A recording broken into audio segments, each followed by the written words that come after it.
कलिं कृष्णाय नमो ओम कलिं कृष्णाय नमो ओम कलिं कृष्णाय नमो ओम कलिं कृष्णाय नमो ओम कलिं कृष्णाय नमो ओम कलिं कृष्णाय नमो ओम कलिं कृष्णाय नमो ओम नमो भगवते वासुदेवाय ओम नमो भगवते वासुदेवाय ओम नमो भगवते वासुदेवाय ओम नमो भगवते वासुदेवाय ओम नमो भगवते वासुदेवाय ओम नमो भगवते वासुदेवाय बोल सद्गुरुदेव महाराज की जय। जी हमारे कुछ प्रेमी कहते हैं भजन सुनाओ।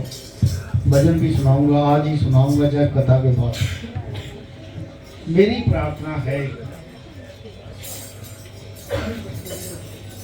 बोल शंकर भगवान की जय, बोल सियापति रामचंद्र महाराज की जय, पवन सुत हनुमान की जय, परम पूजनीय महात्मा ज्ञान गिरी महाराज की जय, बोल राधा कृष्ण भगवान की जय, बोल गीता माता की जय, बोल गंगा जमुना सरस्वती माता की जय, सचिया जोता वाली माता त्वारी सदा जय। गुरु रूप शासन जी आज सुबह 5वां अध्याय था संन्यास योग। कथा शुरू करने से पहले हमारी एक बहन जी ने मुझे फोन किया सुबह कि घर के बाहर या अंदर कुत्ता रोए तो उसकी क्या कोई शुभ होता है अशुभ होता है या फिर क्या कुछ नुकसान तो नहीं हो सकता, पहले उसकी चर्चा करें थोड़ी सी। अगर घर के बाहर कोई कुत्ता रो रहा है तो बाहर कोई ना कोई मुसीबत आने वाली है। घर के बाहर जो रोता है, अगर घर में दिन में रोता है तो घर में मुसीबत आती है। अगर रात को रोता है तो रात को उसे कोई पितर, कोई अपना जीव, कोई घर का जीव नजर आता है, क्योंकि इसको दरवेश भी कहा है। इसको बहिष्ठ यानी कि स्वर्ग में जाने की इजाजत, यमराज के आने की आहट इसके कानों में सुनाई देती है। हमें चाहे सुना ना दे, सुनाई ना दे, लेकिन यमराज के आने की आहट इसको सुनाई देती है। जब घर में कोई अशुभ घटना हो तो कुत्ता अपने के ऊपर ले लेता है। वो परिवार का, क्योंकि उसने नमक खाया होता है, जितना वो फेथफुल है वो आप मर जाएगा लेकिन घर के किसी जीव की जान बचा जाएगा। अगर आपको कुछ ऐसा महसूस हो रहा है कि अशुभ संकेत है, आप अपने मन में डर रहे हैं। वैसे तो रोना अशुभ होता है। अगर पितर नजर आते हैं तो वो कुछ ना कुछ मांगते होते हैं।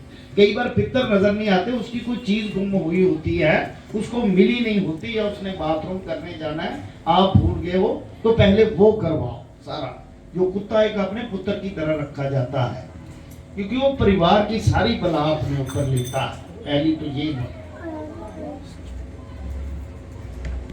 पुराने बुजुर्ग इसलिए कुत्ता अपने साथ रखते थे। हमारे देखो जितने भी जठेरे हैं, साथ में कुत्ते को भी मूर्त उसने बनाई हुई, साथ में हर एक के पास होता था पुराने जमाने में। लोग कानों में बालियां भी इसीलिए पहनते हैं। कान केतु है जिसका कारक कुत्ता है, तो उसकी आहट ना सुनाई दे, किसी अशुभ आहट ना सुनाई दे, इसलिए सोने की बालियां डाली जाती है, नतियां जिसे कहती है। सब इसका उपाय सुनिए। ये आम तौर पे अशुभ ही संकेत है, सही बात। या तो सोडा, जहां पर कुत्ता रो रहा है वहां सोडा खिला दो, सोडा होता है ना, सोडा खिला दो वहां पर। या पीले रंग की बोतल या हरे रंग की बोतल बाहर घर के बाहर लटका दो, ताकि आपका घर देख के वापस चला जाए। या फिर 37 पीली सरसों होती है, वो घर के अंदर छिड़काव उसका कर दो, बाथरूम में नहीं करना, वो छिड़काव कर दो, रोज करो, बाद में गंगा जल छिड़को। यही उसके उपाय है। उस संकेत के बचने के लिए गुरु का नाम लो, ईश्वर का नाम लो, वो सारा आपको वो जो नकारात्मक ऊर्जा है चली जाएगी और घर में सकारात्मक ऊर्जा रहे। वो शंकर भगवान की सियावर राम जय जय राम, मेरे प्रभु राम जय जय राम, मेरे श्री राम जय जय राम, सर्व कल्याण सीताराम।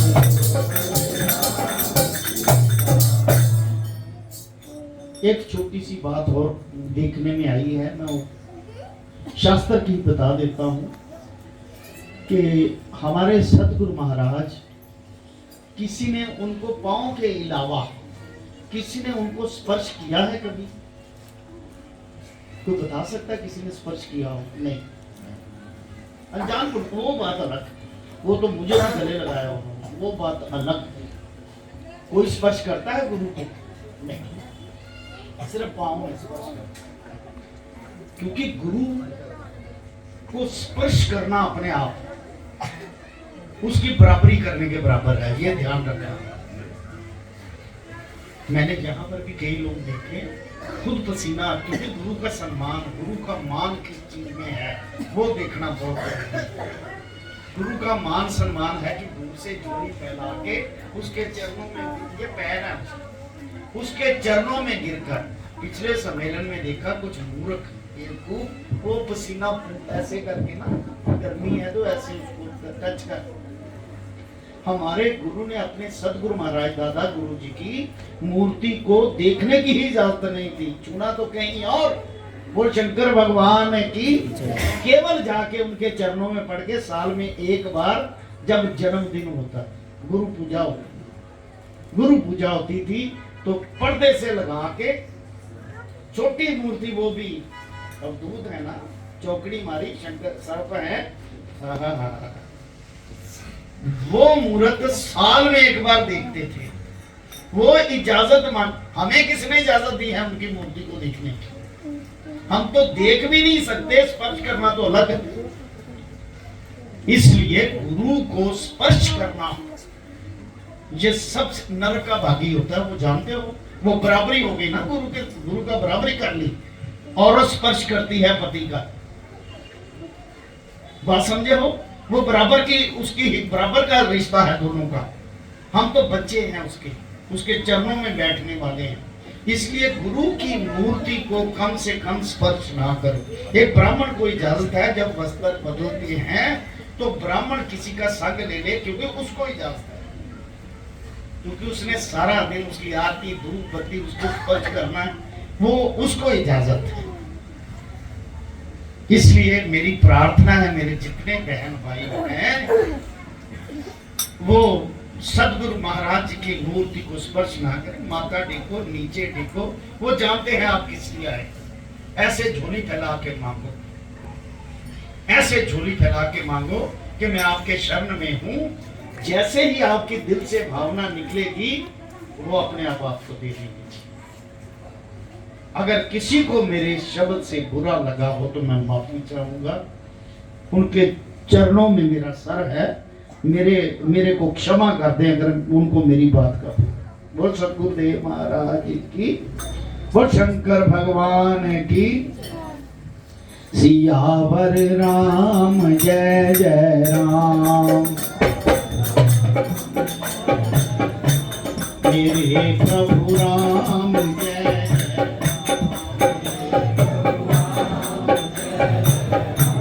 मेरे श्री राम जय जय राम, मेरे श्री राम जय जय राम। अजय माता जब मैं काम करूं, क्योंकि मैंने साल हो गया मैं प्रैक्टिस नहीं की, मेरा फील भी नहीं रहा। एनीवे, 5वें अध्याय का महात्म जो संन्यास योग है उसका शॉर्टकट में थोड़ी सी बात कहूंगा। संन्यास योग जो पीछे अध्याय हमने पढ़ा, जो आदमी सत्संग कीर्तन, देखो संन्यास योग में 3 चीजें बताई हैं। आप त्रिकुटी में आज्ञा चक्कर में ध्यान लगाकर कर दो तो भी आत्म सत्ता को प्राप्त होगी, ये सन्यासी करते हैं। जिन्होंने घर बार छोड़ दिया है और त्याग करके एक उसी का ही ध्यान, फिर उसी का ही ध्यान रहे, फिर ये ना रहे यार मेरा पीछे पुत्र था, मेरी पत्नी थी, मैं छोड़ आया हूँ, फिर ये ना रहे। वो हठ योग है, वो सामने सामने भी बैठ के बात हो सकती है। झूठे वो फिर भी नहीं चरणों में गिरते हैं। आपने फिल्मों में देखा होगा, शंकर भगवान या ब्रह्मा जी या विष्णु जी प्रकट होते हैं तो वो जमीन में माथा टेकता, उनसे दूर ही रहता है। हमें पता नहीं स्पर्श करने की किसने इजाजत दी, इसको स्पर्श नहीं करना। अगर लेना है तो उसका करंट इतना खतरनाक है, अगर हमको गलती से स्पर्श हो गया उनका तो हमें ऐसे ताले में बंद करके रखा, हम कहीं जा ही नहीं सकते। वो बात और है। चलो बोल शंकर भगवान है कि उसका मतलब कि या तो तपस्या करने के लिए त्रिकुटी में अपना ध्यान करके उसके दर्शन कर लो, अनंतमय पावर ले लो, पिछले जन्म का भी, आने वाली चीज का भी और वर्तमान का भी उसे पता चलता है। कम से कम दर्शन ना हो तो इंडिकेशन हो जाता है। अगर हमारे अंदर कुछ पाप की मैल रह गई है तो इंडिकेशन फिर भी होंगे। अगर मैल खत्म हो गई है, दीदार करने हैं तो पक्का पता चलता है, ये मैं गारंटी से कहता हूँ। बड़े बड़े साधु संत महात्मा ऐसे ऐसे कहते हैं, उनको पता हो, और जिनको पता चल जाए वो बोलता भी नहीं। सच्चाई जो बता वो नहीं बोलता, वो कहते ठीक है जो परमात्मा करे ठीक है, वो नहीं बोलते। अब नकोदर वाले साईं जी के पास जाते थे, कोई माथा टेक देते तो कहते साईं भला करें, जाओ मौज करो, तो बात ही नहीं करते। जिनके पास चीज होती है वो नहीं बात करता किसी से, कहते मेरे नजदीक ही ना है, बिल्कुल बिल्कुल नजदीक ना है। इन्हीं में ही हमारी भलाई है, क्योंकि हम अशुद्ध हैं। अगर उनको स्पर्श करते हैं तो उनका अपमान होता है। अगर आप शुद्ध बन गए हो, ब्रह्म बन गए हो, तो जफियां डालो, हमें क्या तराज है। अब तब तो आप एक हो गए, अभी हमारे में अशुद्धता। दूसरा सत्संग कीर्तन भजन सत्संग कथा, ये करने वाले जो गृहस्थी हैं, क्या भगवान राम गृहस्थी नहीं थे? तो राम ने अपना अस्तित्व छोड़ दिया। क्या भगवान कृष्ण गृहस्थी नहीं थे? क्या अस्तित्व छोड़ दिया? भगवान ही रहे। यानी कि गृहस्थ में भी ईश्वर को प्राप्त किया जा सकता है। किससे? उसकी शरण में आके सत्संग कीर्तन भजन ये करते रहो, बार बार उसका नाम लेते रहो, हथ कारवाल चित्त यारवाल करते रहो, वो भी संन्यास हो। और शंकर भगवान है कि 5वें अध्याय का महात्म सियावर राम जय जय राम, राम जय जय राम, मेरे प्रभु राम जय जय राम, मेरे प्रभु राम जय जय राम, मेरे श्री राम जय जय राम, मेरे श्री राम जय जय राम, मरो कल्याण सीताराम, मरो कल्याण सीताराम। श्री भगवान वाच, हे लक्ष्मी, अब 5वें अध्याय का महात्म सुन। एक ब्राह्मण पिंगला नामक अपने धर्म से भ्रष्ट हुआ। देखिए जितने भी अध्याय आए हैं यही लिखा है कि ब्राह्मण अपने धर्म से भ्रष्ट हो गया। चाहे द्वापर युग है, चाहे कुछ भी है, क्योंकि वही लिखा है कि वही अपने धर्म से भ्रष्ट। ये बात बड़ी ना समझ आने वाली बात है। वो कुसंग में जा बैठा, मांस मछली खाता। आजकल भी ब्राह्मण खाते हैं, ऐसी बात नहीं है। हमारे ज्योतिष सम्मेलन में तो रेडियो पे खड़े देखे, कहते करोड़े साथ ले रहे, कहते तरी और डालना। हमारे सामने टिक्का लगाया हुआ, गले में बैग डाला, यूपी के हैं। फौजी भी पता है सारा, बाहर पता चलता है केड़ा शुद्ध है तो केड़ा शुद्ध है। मदिरा पान करते, जुआ खेलता, तब उस ब्राह्मण को भाईचारे में से छींक दिया। तब वह किसी और नगर में चला गया। देव योग से वह पिघला राजा के नौकर हुआ, राजा के पास और लोगों की चुगलियां किया करता। जब बहुत दिन बीते तब वह धनवान हो गया। तब उसने अपना विवाह कर लिया, पर स्त्री व्यभिचारनी है। मतलब व्यभिचार कहते हैं कैरेक्टरलेस। स्त्री जो थी उसकी व्यभिचारनी है। जैसा वह था वैसी स्त्री आई। जो कुछ वह ब्राह्मण से कहे वो ना करे। ब्राह्मण कहे तो बाहर जावे, कहे नहीं। जहां उसका जी चाहे वहां चले जाए, भर्ता को जाने नहीं, यानी कि पति को ना जाने। वह कल्पा करता और स्त्री को मारता गुस्से में। एक दिन उस स्त्री को बड़ी मार पड़ी और उस स्त्री ने दुखी होकर अपने भर्ता को विष दे दी, जहर दे दिया अपने पति को। बोल शंकर भगवान की। पति ने पीटा इतना क्रोध में आके, पत्नी ने उसे जहर दी। वह ब्राह्मण मर गया और उसने गिद्ध का जन्म पाया। जब नीच कर्म करेंगे तो अदम जुनियां ही मिलेंगी। कितने काल पीछे वह स्त्री भी मर गई, उसने तोते का जन्म पाया। तब वह तोते की स्त्री हुई। वह तोता एक वन में रहता। एक दिन उस तोते ने तोती से पूछा, हे तोते, तूने तोते का जन्म क्यों पाया? तब उस तोते ने कहा, हे तोती, मैं पिछले जन्म की वार्ता कहता हूं। मैं पिछले जन्म में ब्राह्मण था, अपने गुरु की आज्ञा नहीं मानता। मेरा गुरु बड़ा विद्यावान था, उसके पास और भी विद्यार्थी रहते थे। जब गुरुजी किसी विद्यार्थी को पढ़ाते, मैं उनकी बात में बोल पड़ता था। कई बार हटका, मैं नहीं माना। मुझे गुरु ने हटाया कि भाई ना बोला कर। कहता मैं नहीं माना। मुझको गुरुजी ने शाप दे दिया कि जा तू तोता बन जा, जैसे तोता टटर करता। इस कारण से तोते का जन्म पाया। अब तुम कहो किस कारण से तोती हुई? उसने कहा, मैं पिछले जन्म में ब्राह्मणी थी और ब्याही गई। तब भर्ता की आज्ञा नहीं मानती थी, पति की आज्ञा नहीं मानती थी। पति ने मुझे मारा। एक दिन मैंने भर्ता को विष दे दिया, वह मर गया। वो अपनी कहानी उस तोते को सुना रही। जब मेरी देवदेह छूटी तब बड़े नरक में मुझे गिराया गया। कई नरक भोगकर अब मुझे तोती का जन्म मिला। तोते ने सुनकर कहा, तू बुरी है, तूने अपने पति को जहर दे दिया था। तोती ने कहा, नरकों का दुख भी तो मैंने झेला।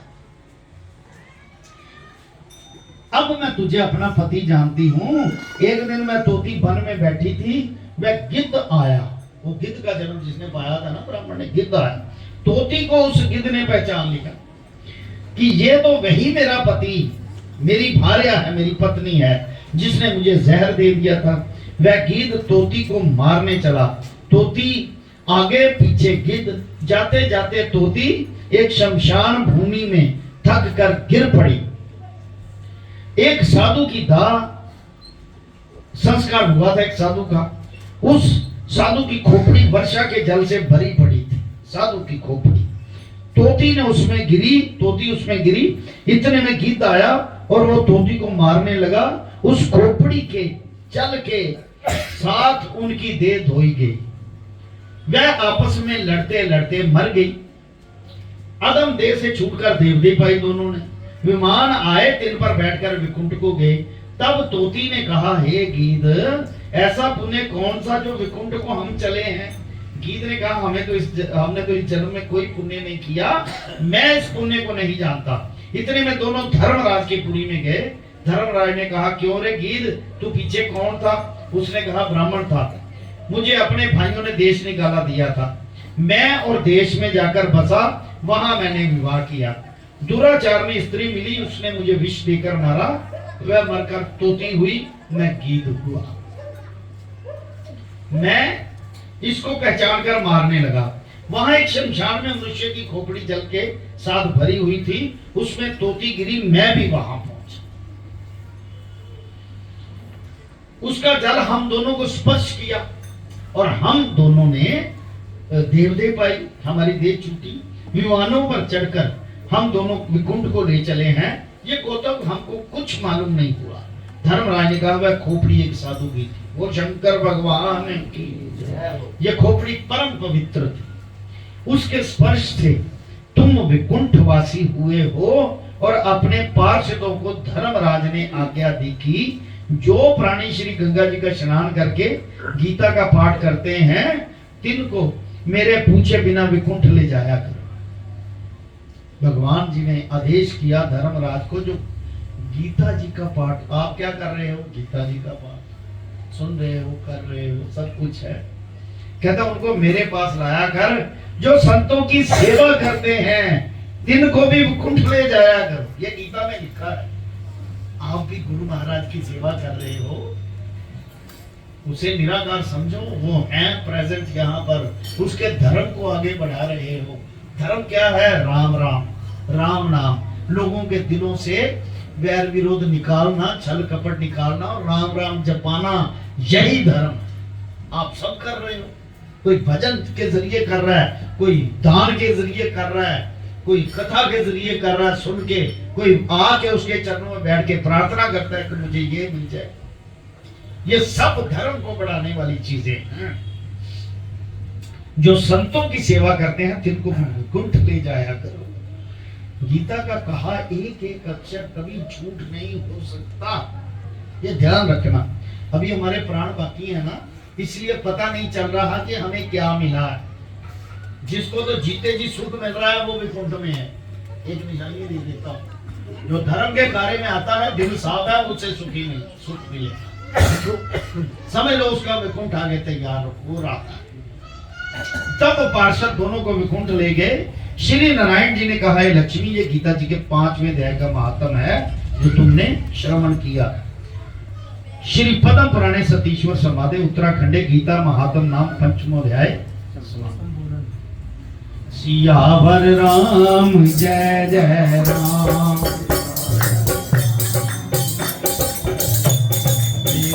प्रभु राम जय जय राम, प्रभु राम जय जय राम, मेरे श्री राम जय जय राम, मेरे श्री राम जय जय राम, करो कल्याण सीताराम, करो कल्याण सीताराम।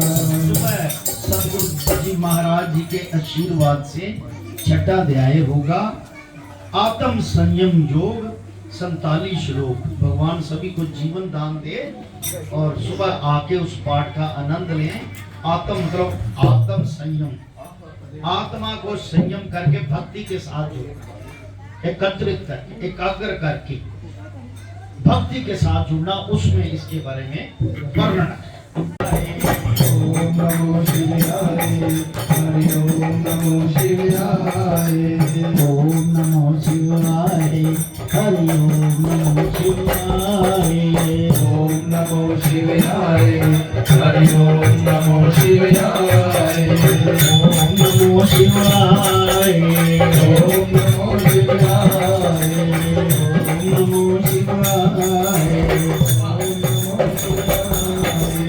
ओम कली कृष्णाय नमो, हरे कृष्णाय नमो, ओम कली कृष्णाय नमो, ओम कली कृष्णाय नमो, ओम कली कृष्णाय नमो, ओम कली कृष्णाय नमो, ओम नमो भगवते वासुदेवाय, ओम नमो भगवते वासुदेवाय, ओम नमो भगवते वासुदेवाय, ओम नमो भगवते वासुदेवाय। बोल सद्गुरुदेव महाराज महाराज की जय।